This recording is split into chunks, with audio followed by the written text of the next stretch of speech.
Hey, everybody, welcome back to another edition of E2C Network Live, where we get together and we talk about what's going on in the world of the Auburn family spectrum. We're always heavy on the sports here on this channel, but if it's orange and blue, it is what we do. Thank you for joining us, whether you're watching live or on the replay.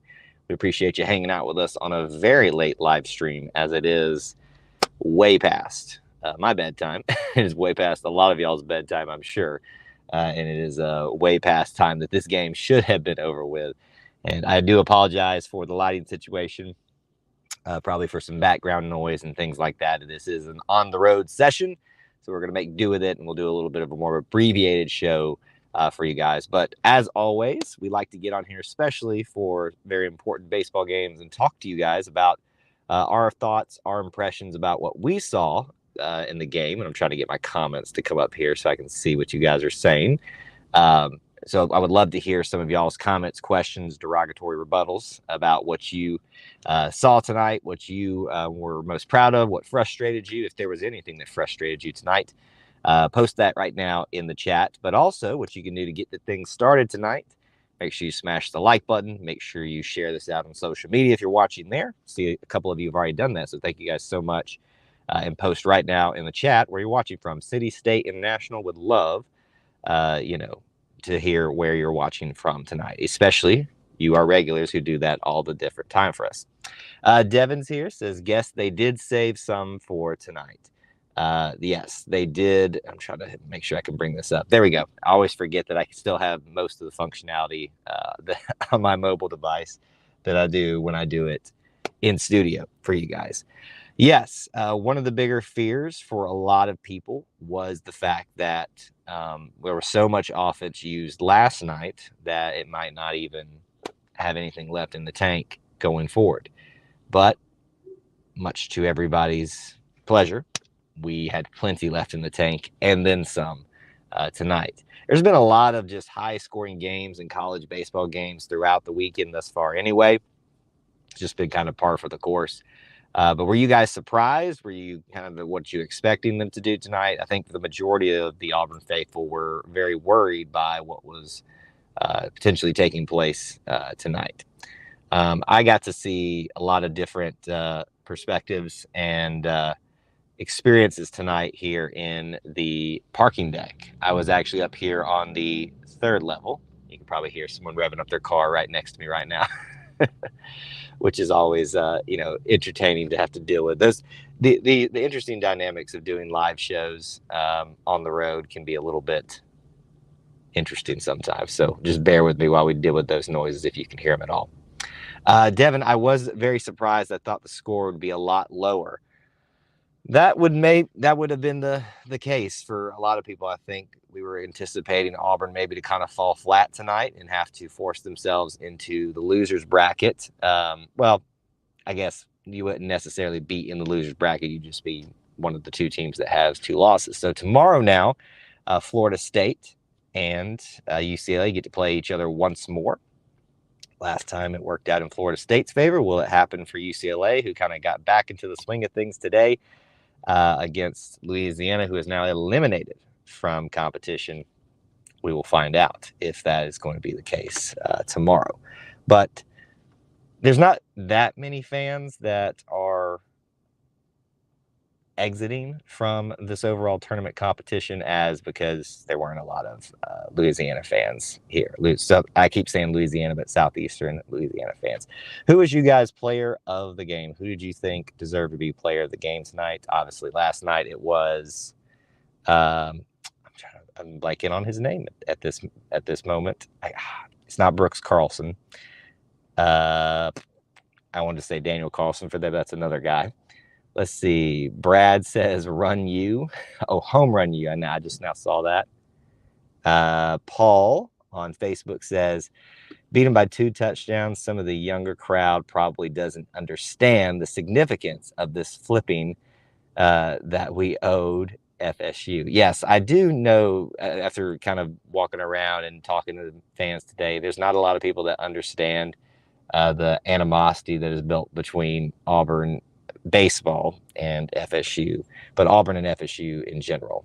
Whipping is what you meant. I was like, flipping. Well, I mean, I guess that's definitely one way to put it, but flipping whipping is definitely the more appropriate thing to talk about.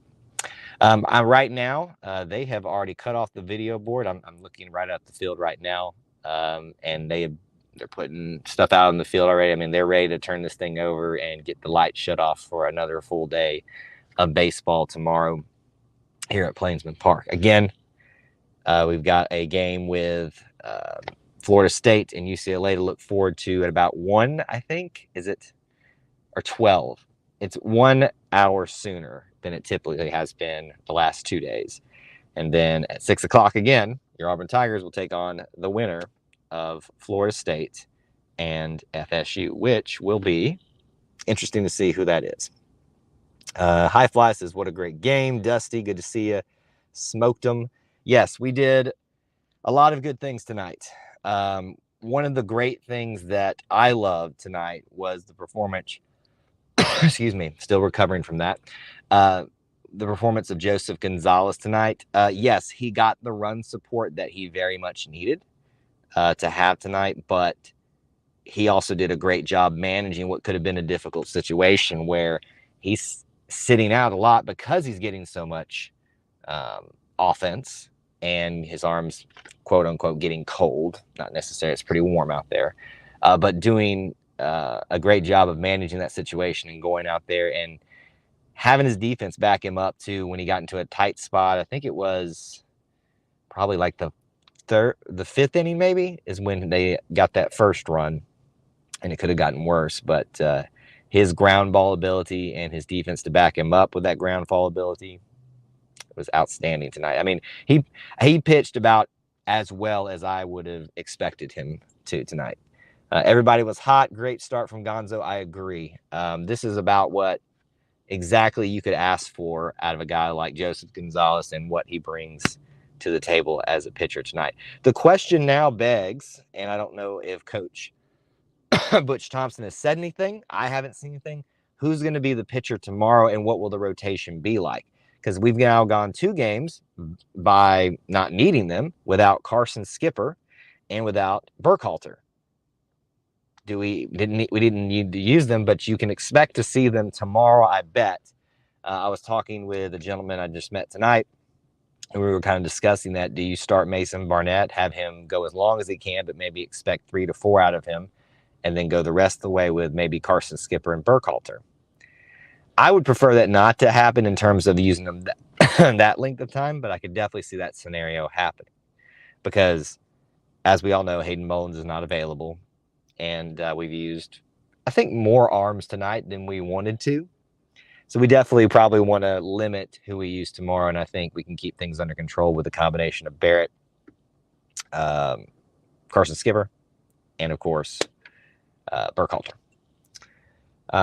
Tournament is double elimination, right? If so, for the final, will it still be double if we win tomorrow? No. So tomorrow, basically, Auburn is undefeated. UCF, I combined them, UCLA and FSU both have 2 losses. Tomorrow, whoever wins between them moves on. The other is done on the tournament. And so if Auburn beats that team tomorrow night, it's over. Auburn is going to the Super Regionals. However, they don't.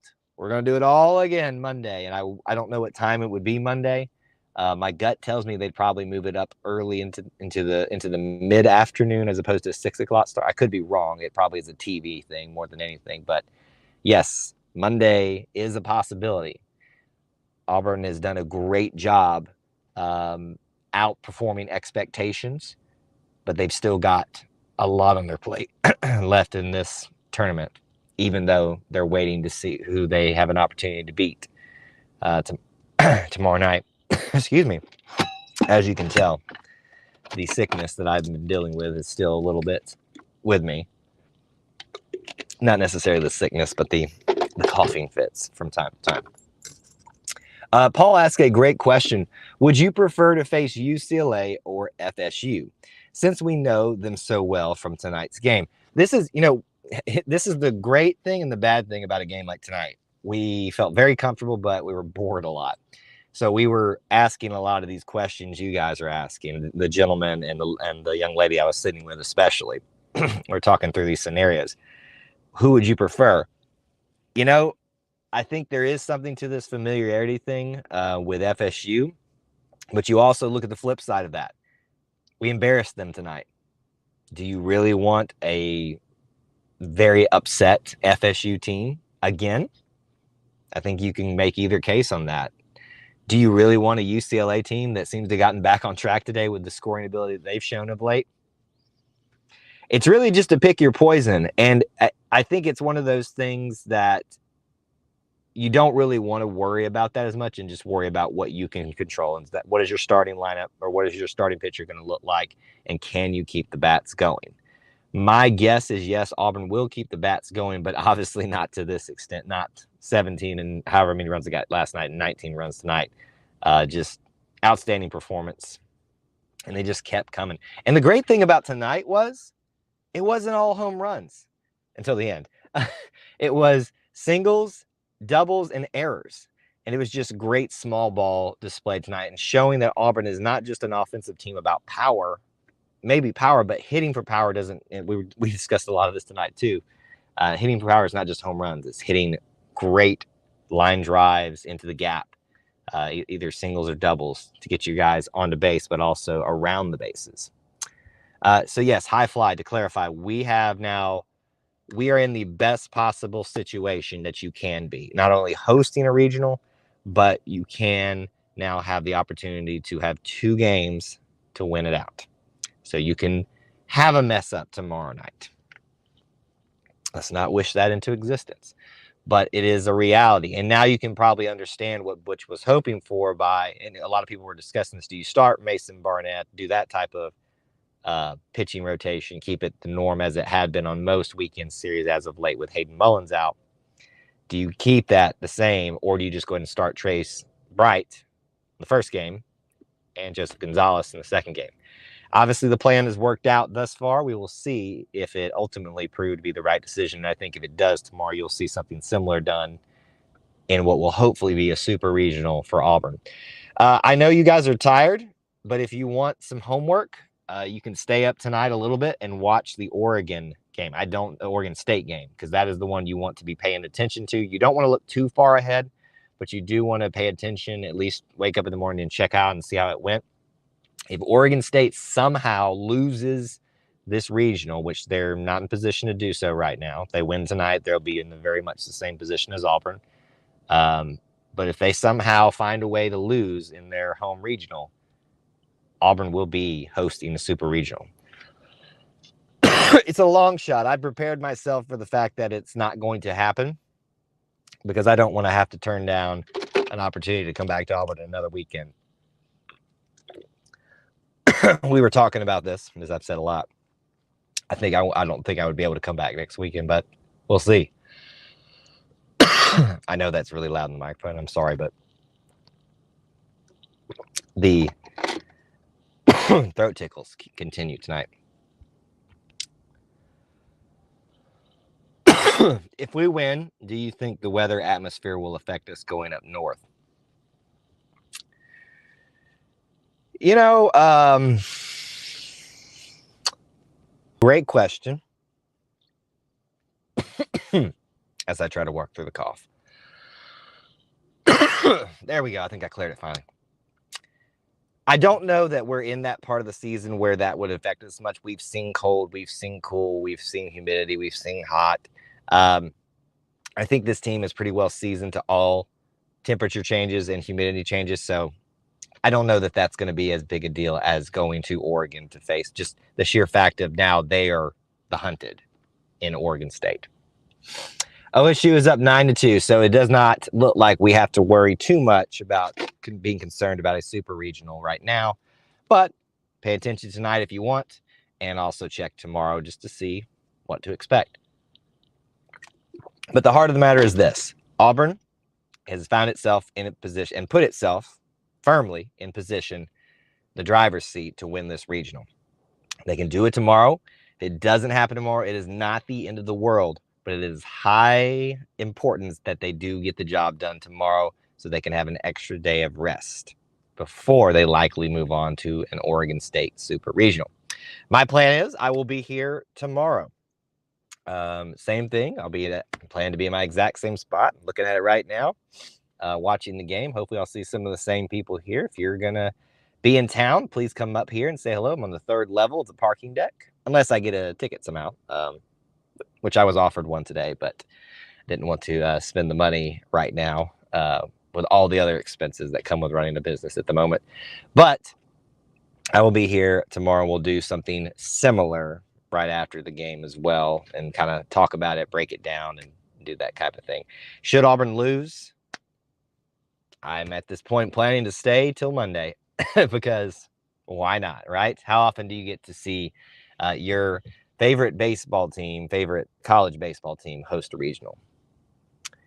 We got a picture out of the portal today as well. Well, I have been pretty well checked out of social media outside of sharing my post with you guys.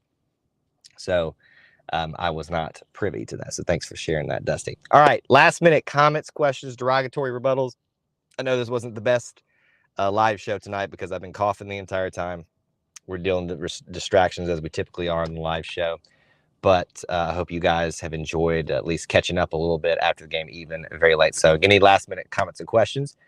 As always, reminders, smash the like button on the way out. Check out the links in the description for ways to help support our content here, such as becoming a channel member. Hit the join button on YouTube, or you can head over to patreon.com/E2C network to join the booster club there, similar to being a channel member on the YouTube channel. You can also do that and help support and keep the lights on here as well. It's much appreciated to those of you that choose to do either or both. Some of you choose to do that, such as Dusty. You guys are awesome, and you guys are awesome just for being here, hanging out with me, spending some time talking about what we love, and that is being Auburn family. High Fly, thank you so much for your great questions tonight, and everybody who is here tonight. Stay tuned tomorrow. More on social media posts from campus, from the game, especially for our Booster Club members. I try to give you guys a few exclusive things or things early. You guys know where to look in the Patreon app for that. But yes, stay tuned on social media and stay tuned after the game. As roughly as soon as it gets done tomorrow, we'll do this all over again. So thank you guys for tuning in tonight. War Eagle, we are 2-0, undefeated in the regional right now, and hopefully working our way to a super regional. War Eagle.